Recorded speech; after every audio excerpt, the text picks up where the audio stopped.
রায়হান রাফি পরিচালিত শাকিব খান অভিনীত তাণ্ডব সিনেমাটি এবার ঈদে মুক্তি পেয়েছে। সিনেমা পাইরেসি দেশের বিরুদ্ধে ষড়যন্ত্র শাকিব খান। সিনেমার শুরুর আগে শাকিব খান বলেন, সেই জাতি সবচেয়ে বেশি উন্নত থাকে যে জাতি সাংস্কৃতিক দিক থেকে এগিয়ে যায়। আমাদের সিনেমাও কৃষ্টি কালচার নিয়ে যখন এগিয়ে যাচ্ছে ঠিক তখনই আমাদের সিনেমা পাইরেসি করে দেওয়া হচ্ছে। তবে মুক্তির প্রায় 2 সপ্তাহের মাথায় এটি পাইরেসি হয়ে যায়। এতে প্রযোজনা প্রতিষ্ঠান ব্যাপক ক্ষতির মুখে পড়ে। ইতিমধ্যে পাইরেসির হোতাকে আইনশৃঙ্খলা বাহিনী গ্রেপ্তার করেছে।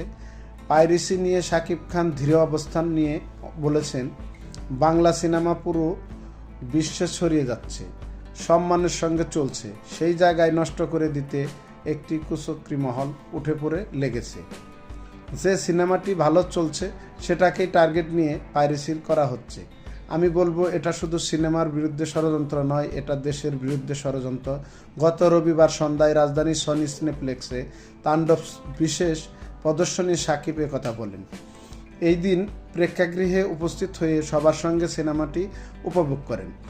এর আগেও বরবাদ সিনেমার ক্ষেত্রে আমরা এটা দেখেছি। তাণ্ডব সিনেমার ক্ষেত্রে আরও আগেই পাইরেসি করে দেওয়া হলেও প্রেক্ষাগৃহে গিয়ে দর্শক সিনেমাটি এখনও দেখছে।